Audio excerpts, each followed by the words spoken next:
This is Dan Schneider on this Dan Schneider video interview. It is another of my shows on the great philosophers. Soren Kierkegaard is up. I have two experts who will be talking about his life and ideas, and the conversation will begin in a moment. Soren Kierkegaard is the philosopher that will be under discussion. I have two experts, Ronald Green and George Patterson, and they will be talking about his life and career. Before we get into Kierkegaard, though, let me just ask both men about themselves. Let me start with you, George. If you could give a little background about yourself, any books you've written, any conferences or anything you've participated in, and what drew you to Kierkegaard? Okay, I'm currently Professor of Theology at the University of Glasgow in Scotland, where I've been for the last 4 years. And I've been working on Kierkegaard for many, many years now, and generally on the whole tradition of modern thought following Hegel and thinkers, writers who are very often called very critical of Hegel, like Kierkegaard himself, like Dostoevsky in the 19th century, like Heidegger in the 20th century, and these are some of the main foci of my work, as well as existentialism more generally. I work and always worked within theology departments, and many of the issues of all of these thinkers, even the secular ones, are wrestling with our issues come up out of Christian theology. Indeed, someone like Hegel, Heidegger too, were in fact theology students. So this has entered into their thought in a very substantial way, and is their heritage, even when, like Heidegger, certainly Hegel ambiguously, they step away from it. Ronald, if you want to give a little background about yourself and what drew you to the works and any works you may have written about Kierkegaard. Yes, I took a rather circuitous route to Kierkegaard. Though I studied as an undergraduate religious studies major at Brown University, I did my graduate work in the field of religion and ethics at Harvard, where I had the very great fortune of studying John Rawls, possibly the most important moral philosopher of the 20th century. And Rawls introduced me to Kant. Rawls' philosophy was very similar in ethics to Kant's. And that embarked me on a career of essentially Kantian moral philosophy and ethics, and applied it in the field of bioethics. Most of my writings have been in the field of bioethics. But about 25 years ago, I was asked to look as a Kantian at one of Kierkegaard's writings, the concept of anxiety. And to my astonishment, I discovered what I later characterized as virtually plagiarism on the part of Kierkegaard, Kant. This had not been recognized, that Kierkegaard was so profoundly indebted to Kant's writings. And this led to my first book on this topic, Kierkegaard and Kant, The Hidden Debt. That was an exciting event to actually trace the many ways that Kierkegaard had borrowed from the German philosopher. And I've continued interest over the many years looking at Kierkegaard's work through a Kantian lens. And I think it's very helpful. It lets us see the profound ethical foundation of Kierkegaard's writings and the ways in which he brought that into the understanding of contemporary Christianity and religious faith. So that pretty much explains why I'm here. Well, let me just pick up on that, Ronald, since Kierkegaard is known as a Christian philosopher, generally speaking, or an ethical philosopher. Was there something about the early 19th century, was it not considered as wrong, for example, to plagiarize someone else? Because, I mean, I've heard little things here or there, but I don't know as much about the philosopher, certainly, as you two people do. Have people ever called him out on the carpet? And to what degree is this this borrowing or plagiarism? To what extent? Well, first of all, the plagiarism that exists, conceptual plagiarism, not so much terminological, but there's some of that, was not something that was untoward, inappropriate, because of scholarly ignorance. It was really more his philosophical location. By the time Kierkegaard was writing, Kant was considered to be passé. Furthermore, Kant was known as the old destroyer, the individual who had destroyed the possibilities of traditional religion and religious proofs. Hegel was the order of the day among Danish and German philosophers and thinkers. So to come out and say, well, I'm really a fan of Kant, is a little bit like saying, let me see if I can give you an example. It's a little bit like saying, William James is my leading thinker. It was passé. Furthermore, it was dangerous in some respects to go back to Kant. So I think that Kierkegaard went out of his way to conceal, item by item, point by point, the degree of his indebtedness. We know that he studied Kant for his master's or doctoral degree, and studied him carefully. And there are so many places where there are texts and ideas that are taken over from Kant. But it would have been an embarrassment to base his philosophy on Kant in any overt way. Well, George, let me start with you. With Kierkegaard, the Christianity, the moral, the ethical, religious ideas are there, but there's also the philosopher. He is the first philosopher in the series of 5 or 6 philosophers I've done so far that's the most blatantly or obviously indebted to a religious viewpoint. Does a religious viewpoint in any way hinder or help a philosopher in general, and how did it affect Kierkegaard and his views? Yeah, of course, Kierkegaard had a qualification in philosophy, as Ron just mentioned. He wrote his master's thesis on the concept of irony in the philosophy faculty. Later, during his lifetime, all of those master's qualifications were upgraded to a PhD. So for the last few years of his life, he's referred to as Dr. Kierkegaard. And of course, that's deserved because it's at the level, well above the level of many contemporary PhD theses. I don't think many of the theses Ron and I have examined in our careers today are going to be, people are going to be having conferences on them in 200 years' time as they have the concept of irony. So he was qualified in philosophy, but he didn't regard himself as a philosopher. He never claimed to be a philosopher, although he did say at the very end of his life the only model work he had was Socrates. But he was a writer, a thinker. He never had an academic job. The paid employment he ever had was teaching Latin at his former high school. So he can't strictly be categorized in that way. Now, of course, just one hasn't had a job in a philosophy department doesn't mean they're ruled out of the history of philosophy. Many figures, particularly in the early modern era, in the 17th and 18th century, didn't do that. But one of the things that I suppose has happened in the 19th and 20th century is that philosophy has become a professional job. You are paid to be a philosopher in a university department of philosophy, whatever your specialty might then be. But Kierkegaard very definitely wasn't a philosopher in that sense. He was a private individual with a private income, both a blessing and a curse. I think for him, he acknowledged that himself, and he wrote about the things that mattered to him and that interested him. So there are certainly philosophical arguments. His thought is shaped by his immersion in the study of philosophy. He's had an enormous impact on a number of major philosophers since. But I think we must be cautious about seeing him primarily as a philosopher in our modern sense. Well, I wanted to talk about something, again, I'm not an expert, so we can use this as a springboard into something deeper.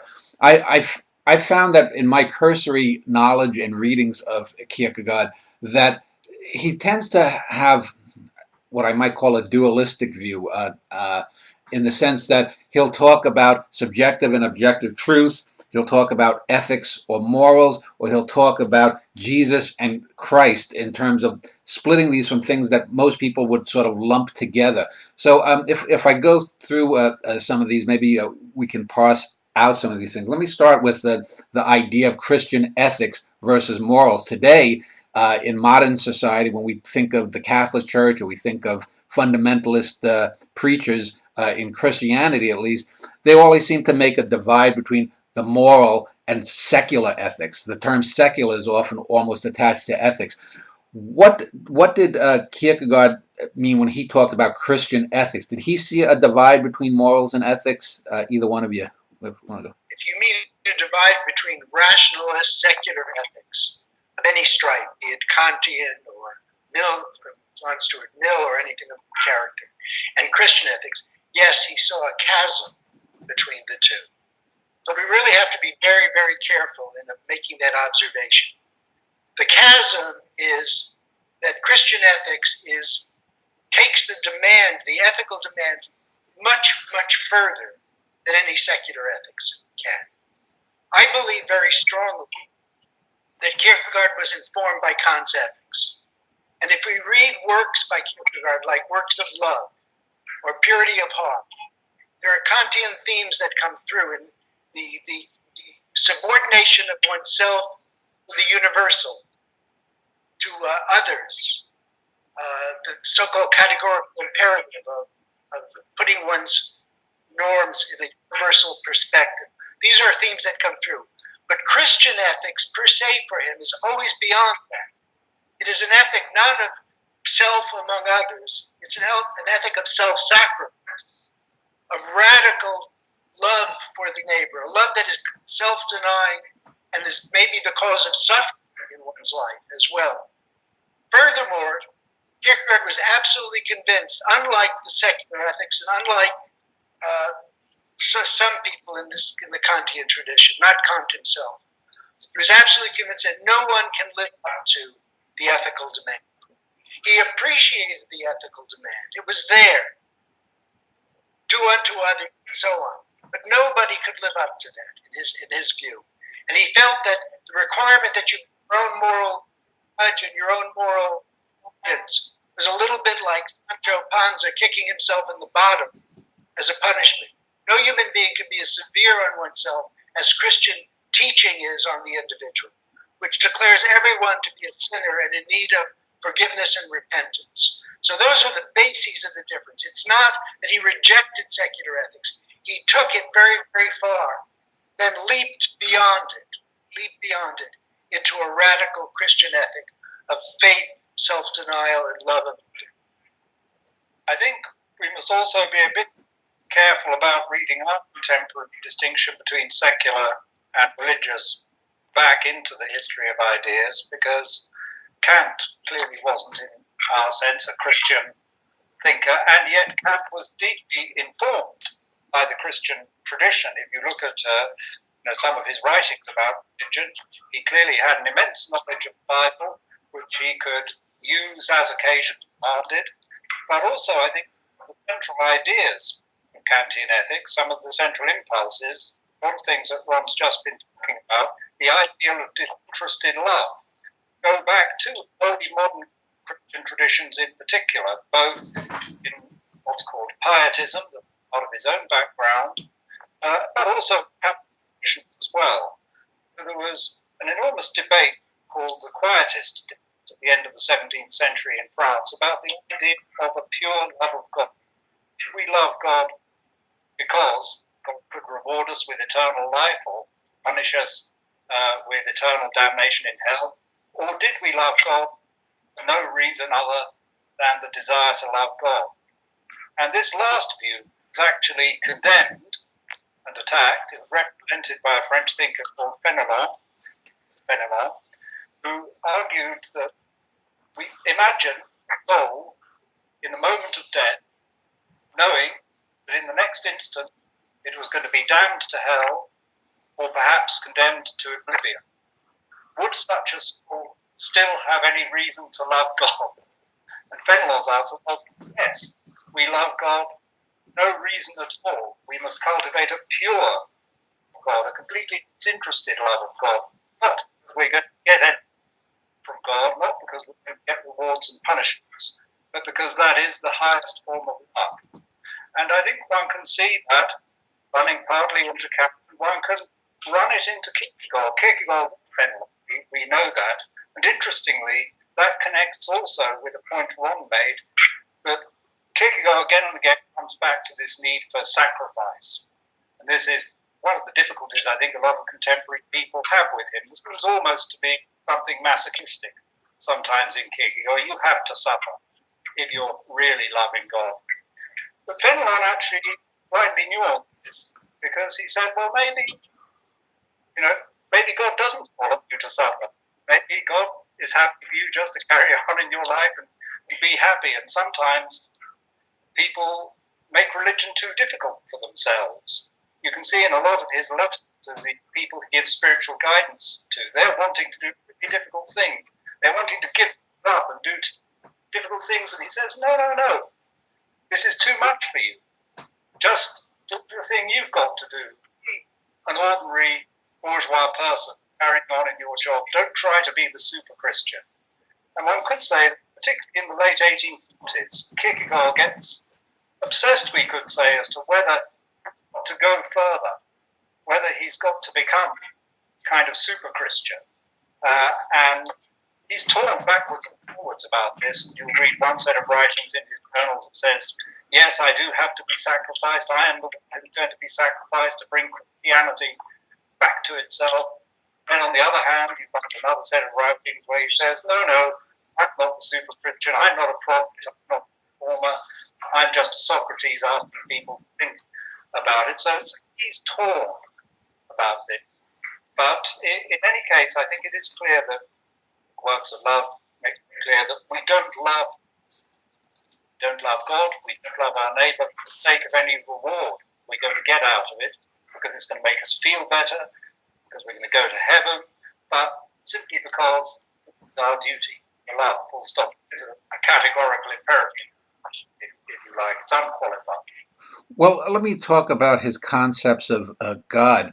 From what I know, I feel that he had this idea that's he did not. When we think of modern thought, a lot of people think of God as embodied in all things. There's a sort of Eastern influence of that we are manifestations of God. From what I can gather, Kierkegaard saw a divide between the divine and the mortal, the human. Yet he also refers to Jesus as a God man, Jesus and Christ as being sort of dualistic aspects, as far as I know. What was Kierkegaard's idea of God? Was he a Trinitarian? Did he believe in God the Father and the Holy Ghost, or either one of you? Go ahead. Yeah, I mean, I think he was, but the way in which Kierkegaard writes about God is not like that. He's not a professional philosopher. He's not a professional theologian either. So he didn't have to set out, as it were, the program of Christian doctrine to be correct on every point. Certainly, very often, perhaps most typically, he refers to God as Father. So God the Father, the one we call God in daily parlance, is God for Kierkegaard. But it's clear, as you said, that he also regards Jesus Christ as the God-man in a single individual. And he also has things to say about the Holy Spirit too. But he very rarely sets them out in any systematic form. Perhaps the place where he comes closest to doing so is the prayer with which he begins works of love, that I can't cite verbatim. But in that prayer, he goes through the Father and the Spirit as connected in love. So it's clear that he has some sort of Trinitarian grasp of it, but he writes very freely and loosely, I think, about God, according to occasion demands. Good. Let me take that in a slightly different direction to explore something that only recently has come to my attention. I think that Kierkegaard's Christology, his understanding of Christ, is deeply connected, again, with his ethics, his understanding of human moral and spiritual responsibility. And by that I mean that Christ is important for him as the possibility of what human beings can be. We can never say, well, our failings are because of our human nature. Right? We're weak, we're limited, we're self-interested, and therefore we must. One of the most important themes in Kierkegaard's writings, which I hope we'll explore independently, is responsibility and freedom. That we are free beings. He hands this idea on to the whole lineage of existentialist thinkers. We are never necessitated. We are always free. Inevitably, we misuse our freedom, but we do not have to. It is not necessary that we do so. And the paradigm of that being true is Jesus the Christ, who undergoes the worst suffering, the worst scourging, and yet retains his love and compassion throughout that. So I think that in some respects, this God-man is a paradigm of what humanity can be, but also what humanity needs in the acknowledgement of its perfection and our departure from it. I think I absolutely agree with what Ron has just said there, and I think this is a very important point in the place of Kierkegaard in the history of Christian thought, indeed, because in the Lutheran context, according to the teachings of the Reformation, human beings are conceived and born in sin and iniquity, but we are not free to do the good. We are not free to have knowledge of God. We are rightly destined to damnation unless we are saved. Kant's view, of course, is that we are indeed free to enact the moral law. And I think precisely on that point, Kierkegaard is indeed very Kantian. That Kierkegaard, in the concept of anxiety, writes about the fall. But basically, that book deconstructs the whole Protestant narrative of the fall, because he says we're not going to fall because Adam fell. Each one of us falls if we fall for ourselves. And of course, he says, as a realist, chances are that we are each of us going to fall, but we don't have to. Maybe everyone who's ever lived, except for Jesus, has fallen, but they didn't have to. It's down to each of us. Well, that's radical in Protestant Christian thought. And that positions him, if I might say, philosophically, between Kant's great departure from so much of Protestant and Catholic Christianity before him, and the existentialist philosophical tradition that goes forward from Kierkegaard. The theme of freedom, responsibility, the rejection of original sin as anything other than a possibility for human beings rather than a deterministic reality. That's philosophically, that's where Kierkegaard stands as a Christian theologian and as a philosopher. Well, we're both agreeing strongly here, but I have to say, of course, I do know lots of fellow Christian theologians who disagree with us and would want to relocate Kierkegaard back into that Protestant tradition, but I think they're wrong. Okay.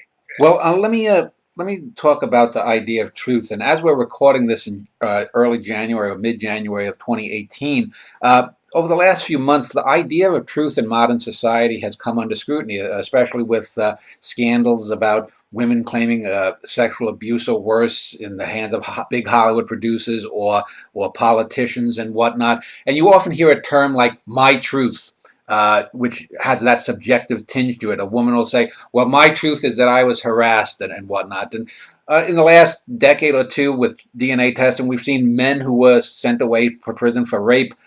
The DNA has exonerated them. So I've always had the idea, just as an individual, that there's a difference between truth and reality. And I think Kierkegaard would use terms like subjective and objective truth. Was he talking about that difference between what is actually happened versus what either of you or I think about what has happened? What did he mean by subjective and objective truth, Ron? I would say categorically he is not saying that at all. I think this is one of the very serious misunderstandings of Kierkegaard, but I'm willing to be corrected. He does say truth is subjectivity. He rejects objectivity and truth. And the natural 21st century way of interpreting that is to say that each individual has his or her own truth that may be valid apart from objective facts and the like. I don't think that's at all what he was saying. Uh-huh. I think what he was saying is that truth has a different meaning for him. Truth is my truth in the sense of that to which I am most committed. I am a professor. I am committed to the life of the mind. I am committed to the freedom of inquiry. I am committed to people doing their explorations and deepening and enhancing their life. Now, that's my truth. That's my truth. I live my life trying to realize that truth by making choices, by making free choices throughout my life. I can distort my truth, for example, giving it all up for money or something of this character. And then I'm no longer in truth. But the truth is not a matter of knowledge and objective facts or subjective apprehensions. It is that series of values and beliefs, and they go together. There are beliefs that lead to values and values that lead to beliefs that I pursue. That's my truth. And individuals who stay with their truth are in truth. That's the sense in which truth is subjective. People looking to other things, they keep exploring the fact about the world. It's all very interesting, but they lose themselves. So it sounds like you're defining it as, well, he would define it as personal conviction. Exactly. Personal conviction, personal values, the goals and meanings that one assumes in one's life. That's what he means when he talks about the truth of the subject. Okay. And he's not talking about science and other matters in the outside world. I think that's right. The Kierkegaard distinguishes very carefully between domains in which objective truth is perfectly within its rights and domains in which we need to be subjective. So whether we're discussing truths in logic or mathematics, we can't say, well, I think 1 and 1 should equal 3. We just can't do that because that's not a subjective truth. That's an objective truth. Similarly, we can't say, oh, I wish that Napoleon had won the Battle of Waterloo, therefore Napoleon did win the Battle of Waterloo. This is a matter of testing the historical evidence. We can't say the Holocaust didn't happen because, I think Nazism's a good thing. We have to test the evidence and we have to look at the testimony. We have to work it out. These are matters of fact that can be looked at and should be looked at in a thoroughly objective way. When I ask myself, have I done enough to help my neighbour? Do I love God? I should. Then these are matters of subjective truth that can't be measured in the same way. And of course, I'll be the first to say, I can't measure them in other people as well. I can't look at another person and say, he doesn't love God in the way that he should. He's not as good a person as he should be. He's going to hell. These are subjective matters between the individual's conscience and God. And interesting, in his religious discourses, he usually speaks in the third person. He very rarely, on 2 or 3 occasions, uses the word I. And one of those occasions when he says, I just want to be clear that I'm somebody else's religious relation to God. That's a matter for their subjectivity. I can't comment on that. So would Kierkegaard look at, say, a Jew or a Hindu or an atheist and say that if their personal conviction takes them down paths different than I follow, that's good? Because on the one hand, it sounds like he had this very, as you said, severe, very focused idea of Christianity. On the other hand, if he's living up to this idea of this subjective personal conviction, he should be open to that. What would he have said to the Jew or the Hindu or the atheist? Well, to 2 things. I mean, one thing he does say in the concluding unscientific postscript that, the idolater who worships an idol with genuine passion is, in a sense, in a better place than a Christian who merely goes to church out of social form or for some kind of personal advantage. So he has that possibility. But then we have to say he was living in a society that was monochrome. Denmark at that time was about 99% Christian. He had relatively few encounters with people of other faiths. There was a small Jewish community in Denmark. Unfortunately, some of his comments about Jews are anti-Semitic. Some have argued that he was an anti-Semite. I'm not 100% convinced that he was more so than most other people of his time. So that's an uncomfortable question. Perhaps, I don't know. What do you think? About anti-Semitism? In Kierkegaard? I think the preponderance of evidence is that he picked up the stereotypes of his era. I think that the deeper Kierkegaard would not carry that into any kind of social program that would persecute Jews at all. I don't think he would ever do that. His attention to the individual and to love of the neighbor, however the neighbor presents herself or himself, would prevent that. But I think there's no doubt that we see he picks up the standard commercial stereotypes. He picks up the Lutheran Kantian view that Judaism is a religion of law, of pots and pans, not a religion of spirit and love. So I think he perpetuates some of the stereotypes. I would love to get Kierkegaard in a room and talk about that sometime in the present. Let me segue, while we're talking about truth, to another aspect of this notion of truth as subjectivity in terms of conviction, valuation, following through. There's a very, very famous statement that he makes, and I think it's the postscript, where he says, an objective uncertainty held fast in an appropriation process of the most passionate inwardness is the truth, the highest truth for an existing individual. I think we see it there. Passionate inwardness, an appropriation process. This is what, the truth is what animates me, what drives me in my life. And that passionate conviction, he was a devotee of passion, is the most important thing in a human life. Furthermore, it follows from this very importantly that obstacles to one's convictions and one's beliefs are not necessarily bad things. They are the in passion we overcome. So the fact that we can't know of God, we can't see God, we can't walk around and talk to God, that there were no logical demonstrations of God, it is not for a religious negative. It is a positive because it's what fuels that passionate appropriation process of belief despite objective nourishment and sustenance for it. So this notion of truth as subject also leads to the understanding of the hardship of belief and even the hardship of ethical and religious attainment in the world as good things, as things which, by the way, he modeled his own life on. I think that there are several quite everyday applications of this. It's easy to make Kierkegaard's idea about objective uncertainty and passionate inwardness sound rather remote. We don't think about a normal everyday love relationship, such as a married couple, for example. I mean, I can never know with absolute objective certainty whether my wife really loves me, because that's not that kind of thing. It's not like the battle of Waterloo or a fact in biochemistry that you can research and you can do a statistical analysis of. You have to take it on trust, that is, on passionate inwardness.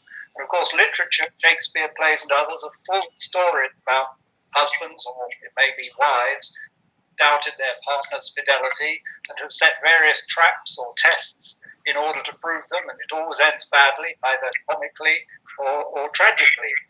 Perhaps, because love isn't the sort of thing that you can test in that way. You have to believe it or not, and you have to hold to it or not. It's not a fact. It's a human reality. I want to talk about, it was mentioned a few minutes ago about the sort of homogeneous society that he lived in Denmark, especially religiously. What was his, I know he had written some things against the Lutheran church. Was his ideas about Lutheranism that it had become as ossified as in the time of Luther when he, rebelled against the Catholic Church? What was his, Kierkegaard's take on Lutheranism versus other forms of Christianity? I mean, that's exactly right, I think, although he would say that, in a sense, everything has changed, because Luther, in this situation where to be a Christian, at least as Luther understood it, you had this whole string of duties that you had to perform, and this was really difficult, drove Luther to the edge of madness, so he made his breakthrough discovery that all you needed was faith. and faith alone would put you right with God. Kierkegaard lived in a time where he saw that this Lutheran idea of justification by faith alone was encouraging people being very complacent. Say, well, we actually don't have to do works. We don't have to give up a large part of our wealth to others. We don't have to do anything other than what every other middle-class person does. Go to work, earn some, go to church, spend time with the family, and we have faith, and that's all it is. So Kierkegaard felt that if Luther was alive today, he could say, 300 years ago I said, faith not works. Today I say works, not faith. And that's needed. And that's why Kierkegaard, for example, calls his book on love works of love. That you actually have to do something. It's not enough just to have this faith.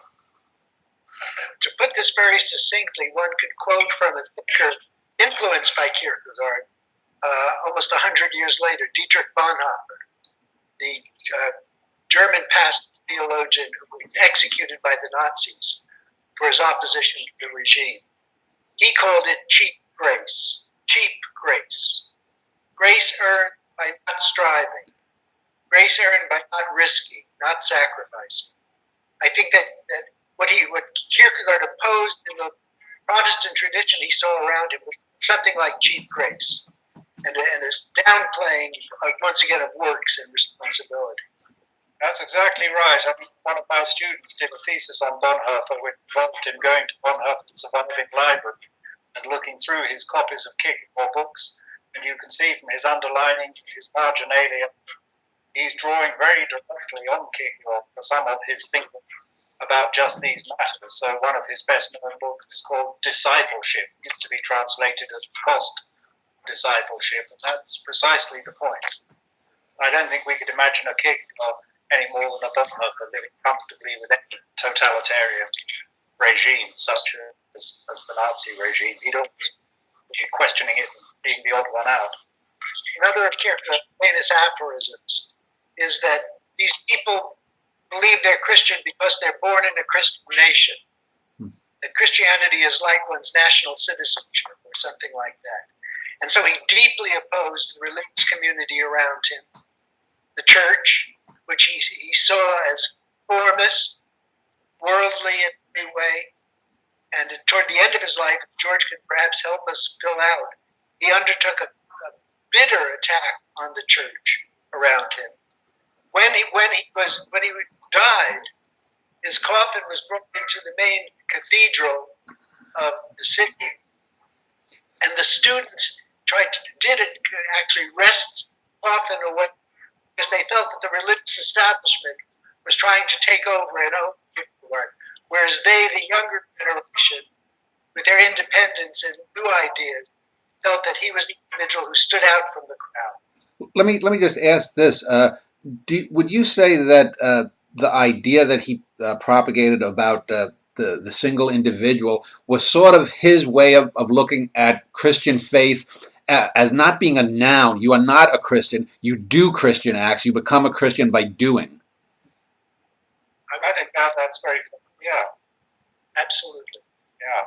I mean, one of the things that happened in Denmark in his time that sharpened this for him was that there was a democratic revolution and new constitution in the late 1840s in which the church became designated as the Danish People's Church, Danske Folkekirke.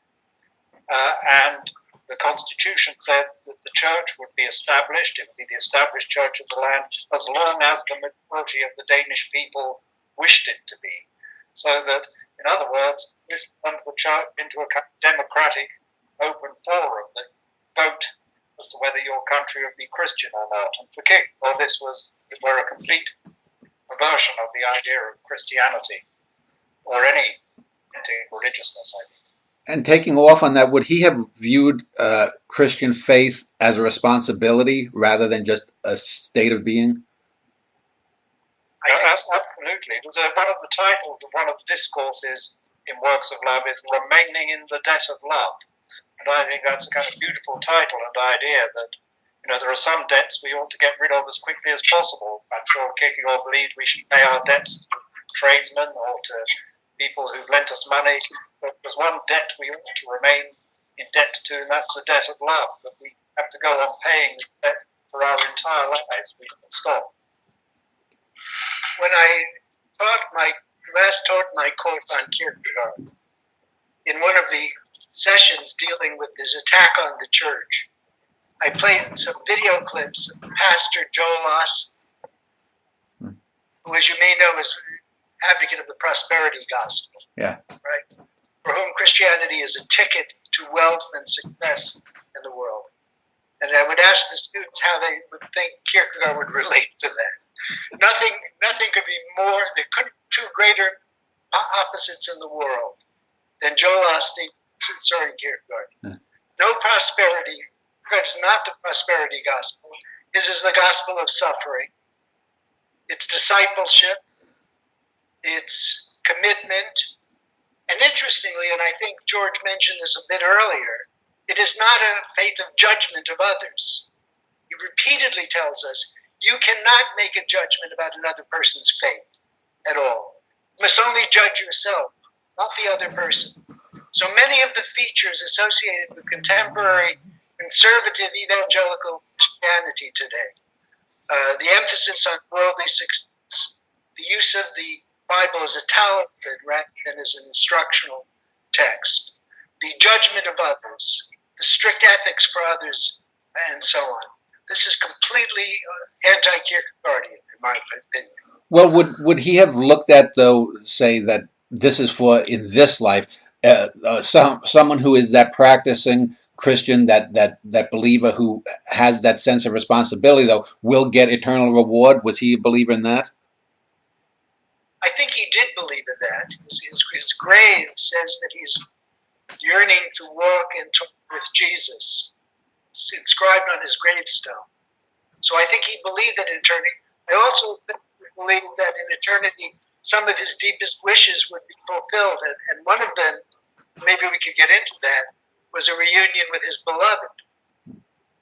Well, go ahead. I don't, to go back just a step, I think he clearly did hold to the hope of eternal blessedness, but I don't think he'd have used the word reward. This isn't a reward. If we're given eternal blessedness, that's the grace of God. It's not something we've earned, and we never could earn it. But another point, going back to the difference between the gospel of wealth and success and Kierkegaard's position, is that takes us back again to his picture of Jesus Christ, because for him, Jesus is specifically the Jesus who was despised and rejected, who was spat on, who was crucified, who ended his life in ignominy and failure. So, although I prefer that each of us is free to do the good, in a sense, we've got to watch out, because the chances are that if we do, it's going to end badly for us in human terms. And Bonhoeffer would be exactly an example of how that has very been true for people in the last couple of centuries, that commitment to do the good, to stand out from the crowd, go with the flow, may end you up in a bad place, as it were, socially, financially, in terms of physical suffering. Ron, you wanted to talk about it related to his beloved, if you want to just expound on that. I just think it was just a moment to mention one of the most interesting and important writings of Soren Kierkegaard, which is his book Fear and Trembling. A book, if one had to read one thing, one starter book by Kierkegaard, I would recommend Fear and Trembling, although it is a book extremely subject to misreading and misinterpretation. The book celebrates the events in Genesis 22, where Abraham is called to sacrifice his beloved son, Isaac. And the book characterizes Abraham as a knight of faith, who makes the leap of faith and puts his love of God and obedience to God before any worldly or human inclinations, even ethics. So the book can be read as an advocacy of a kind of divine commanded ethics. If you'd like, you'll forgive me for this, a kind of Christian jihadism, whereby divine commands take precedence over any human regard or respect or love. I don't personally think that's what the book is about. At another level, the book is widely believed to be a message to Regina Olsen, the young woman whom he became the fiancé of, but then broke the engagement very quickly because he believed he was called to a life of religious authorship and religious service. And so in some respects, the book can simply be read as a message to Regina and others as to why he had to leave her, that he couldn't fulfill his marital commitment and obligations, his ethical obligations, because he had a higher religious calling. I believe beyond that there are still deeper interpretations of the book, that the book is dealing with some very classic Christian themes of sin and forgiveness, the contrast between love and justice, and repentance and forgiveness and justice. So it's a very complicated book. Yet the story of Regina and Kierkegaard is one of the most dramatic love stories in the philosophical literature. It stands with Eloise and Abelard and maybe Sartre and de Beauvoir as one of the great love stories of philosophy. I think that's right, and clearly Kierkegaard himself realized that Fear and Trembling was his most extraordinary book, and he wrote somewhere that long after I'm dead, people will be reading this book, and it is an extraordinary book. I'm not convinced that it's his best, but it is most extraordinary. I mean, just in the form of what does it doesn't have a sequence of chapters. It has a number of, at least 4 different retellings of the Abraham story, 3 different problems. It goes all over the place. And it is tempting for some people to read it, as Ron says, as a kind of logic of terrorism almost, that, you know, God has told me to do this, to kill my son or to kill whoever, or I have to do it. But one of the decisive differences is that Kierkegaard also emphasizes that for Abraham, this is something he can't possibly communicate to anyone else. He can't tell anyone about it. He can't explain it. Whereas, of course, the point of doing political violence in the name of God is to tell everybody about it. You want it to be on front pages. You want it to be on the websites. You want people to know that you've done it. Whereas the whole problem for Abraham is he can't tell anyone. No one will understand him. Just as Kierkegaard felt perhaps no one would really understand the reasons why he broke with Regina, because in the view of all their friends and neighbors and family, it just didn't make any sense. You know, why shouldn't young, talented, clearly about to be successful young man, this young girl from a good family, why shouldn't they marry? Everything was there for them. He felt it was impossible. He couldn't explain it. So there was reason to believe that she kind of got the idea. Well, I want to talk about Kierkegaard in his times, both his opinions of contemporary society that he was in, others' opinions on him, and how that has changed over the last couple of centuries. I always have the sense that Kierkegaard was not happy with what might be called bourgeois society. And I've just, in looking things up before this interview, he had some negative things, opinions about some other philosophers, but even someone like Hans Christian Andersen, who was, I guess, a rock star in those days, one of the Denmark's biggest name authors of that time. What was his take on the Denmark of his age? Either one of you, if you want to start. Yeah, well, he was very critical of much of it. His first book was a stinging attack on Hans Christian Andersen, which apparently kind of brought Andersen to the edge of a nervous breakdown as well. He'd been worrying for weeks as to what Kierkegaard was going to write about him, and rightly so. So he was a controversial figure in his own time. He had his allies, he had supporters. Some people thought he was crazy, just as they do today.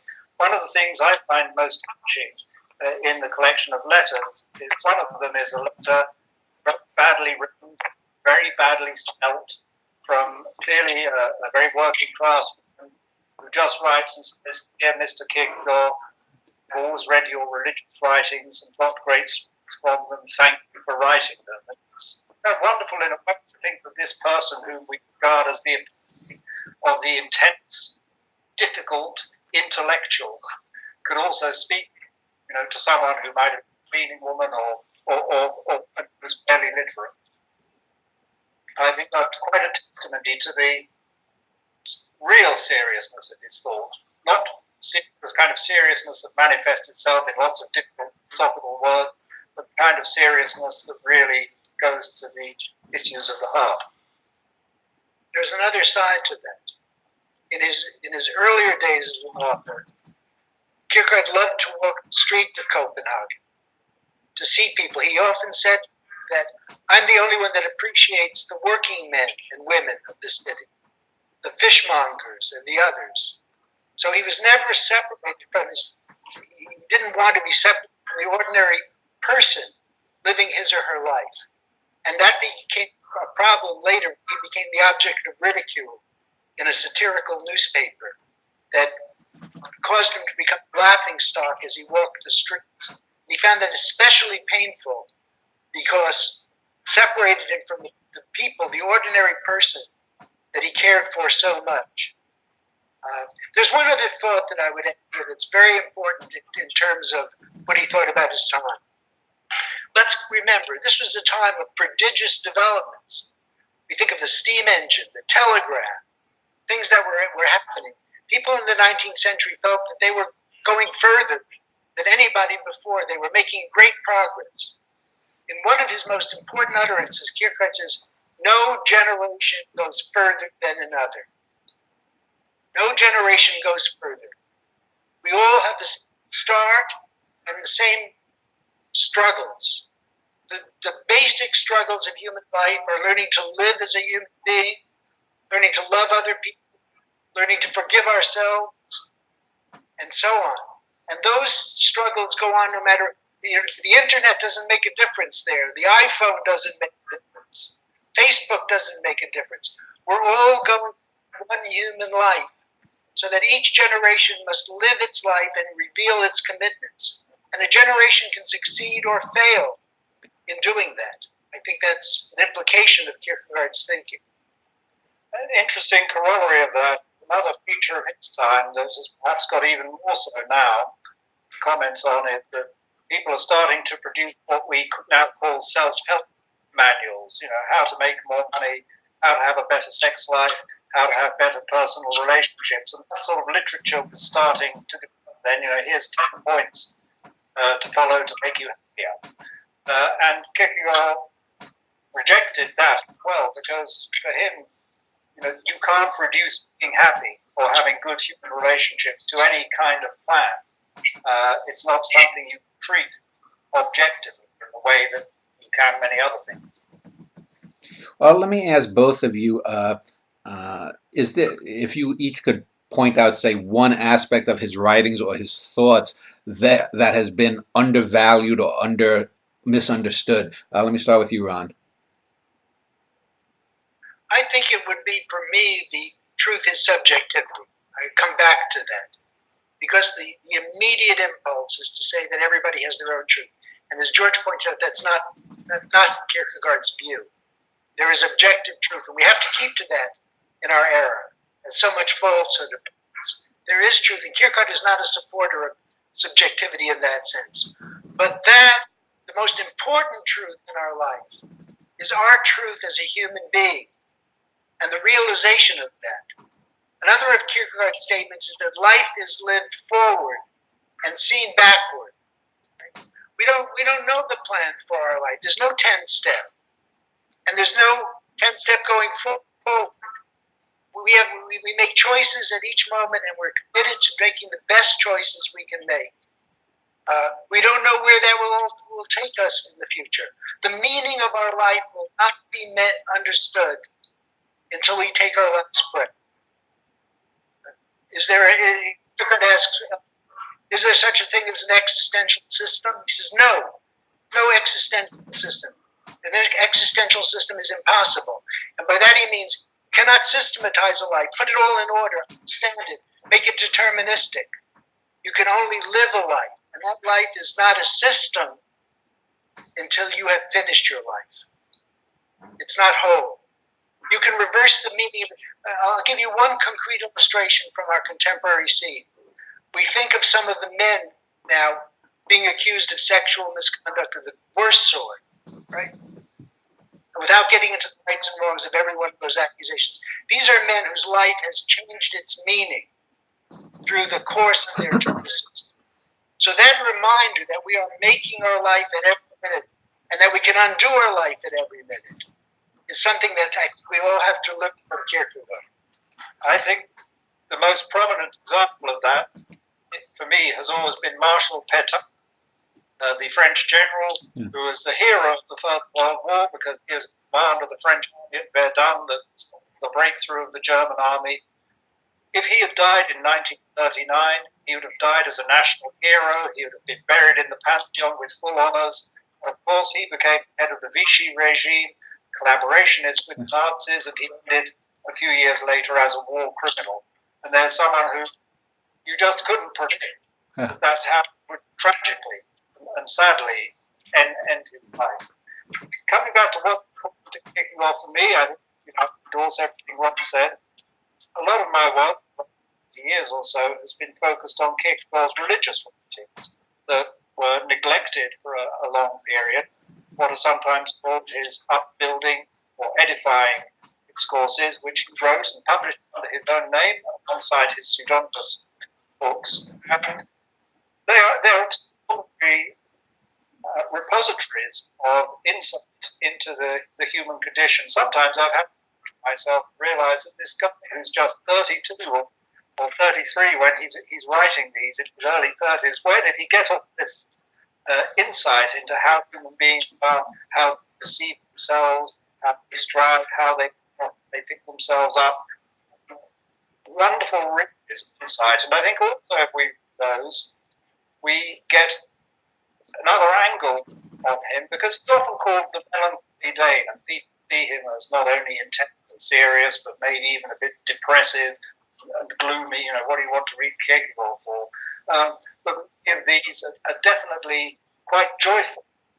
He ends one of the very last ones, the Untitled Chapter, and he says, look around you, it's your life. Look at that sky above, please look at the spring, think about the fact that you can smell, that you can touch, that you can see. Just think about the fact that you can see, he says. Isn't that a reason to be joyful? That if we really have insight into who we are, we would see that we have infinite reason for being joyful and being thankful. And that's, I think, really where Kierkegaard wants to get to. Of course, he's a human being, and he doesn't stay, as it were, at that height all the time, and he falls away from it. He knows he falls away from it. But that's the point he's wanting to get to, I think, of a sheer, unqualified gratitude for existence. But he knows that to get there, we've got to deal with all the stuff as well. But it's there if we know how to find it. Okay, go ahead. Let me add something to that will appear to contradict what George has just said, but actually supports it profoundly. One other concept for which Kierkegaard is very well known, two concepts, are his concept of anxiety and despair. He has a book entitled The Concept of Anxiety, which is a pioneer in understanding the psychology of human anxiety. And he has a book entitled The Sickness Unto Death that deals with despair. And he says both anxiety and despair are endemic in the human condition. We live in anxiety, and we experience despair inevitably in our lives. And we can go into the meanings of those concepts, which are profoundly rich for him. But he says of it despair at one point as well in The Sickness Unto Death, it is the greatest blessing to have despaired, and the greatest misfortune never to have despaired. The greatest misfortune. I think what he's saying coheres with what George has just said. We must sometimes plummet to the depths in our pursuits, in our values, in our commitments, in our hopes. We must be without hope and feel that profoundly at some point in order to rise above that and recommit and regain the joy and meaning of our life.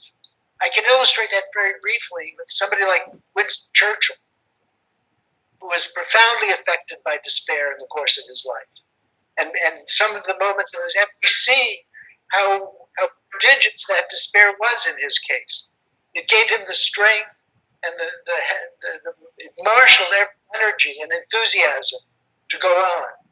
So this dialectical picture of the human being caught between joy and despair is something that is profoundly Kierkegaardian, something new to him.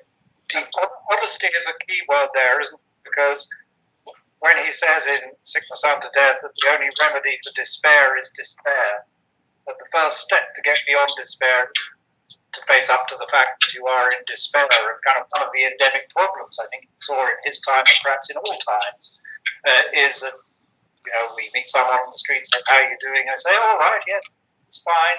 We like to present ourselves socially on the street or in social media as doing okay, and we're doing well, and I'm good. We like to present these positive images of ourselves, and sometimes that's true, and it's good to communicate good feeling. But of course, sometimes our positive self-images are actually deceits. And if that's so, then we have to, look in the mirror and see what's really there, rather than pretending. And if we see what's really there, if we see that we're in despair, and we acknowledge that we're in despair, then we've taken a big step, as it were, to get on to the next stage. Let me just ask both of you for closing remarks, and in doing so, also if you could sort of place Kierkegaard where he is now in the 21st century. Is he seen as an obscure eccentric? Has he had a grand influence down through the last couple of centuries? So let me, Ron, if you want to go first. I think he remains a constant source of intellectual nourishment. I don't think he's evanescent. I don't think that he is time-bound. I think that students, I taught, of course, on Kierkegaard 20 years at Harvard College, and I found that students would often say, years down the line, that reading of Kierkegaard was the most important part of college education, because it is dealing with truth in the sense that we've discussed, not the truth they get in their courses on neuroscience. Those are important, or their courses in mathematics, but the truth for their personal life.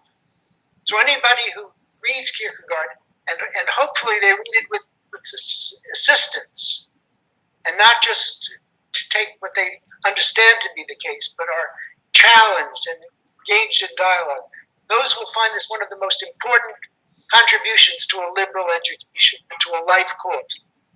I think that's going to remain true for many years.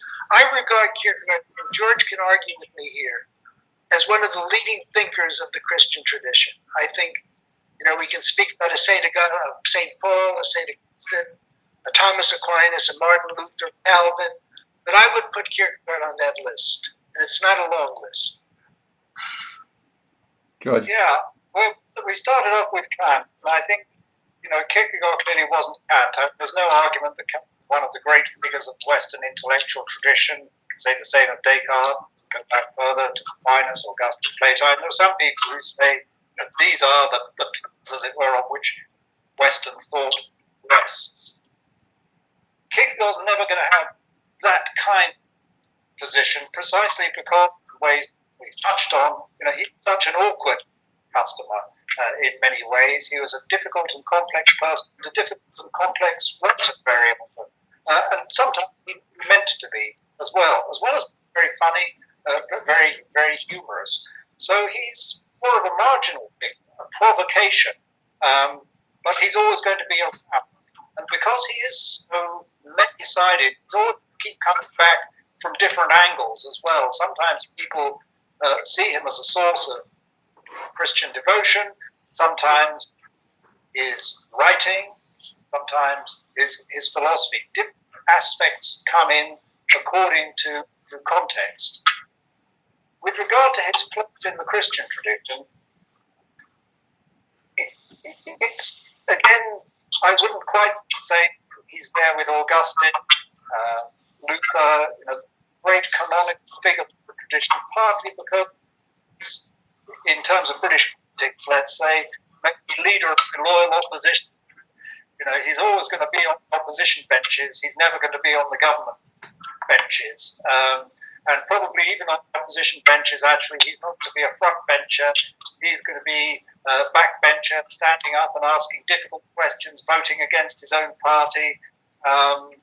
But people are going to say, "Thank goodness he was there to remind us that we were doing the wrong thing at that point, or we should have thought more about it." And as I say, a wonderful writer with extraordinary insights into the human condition that we can still learn so much from.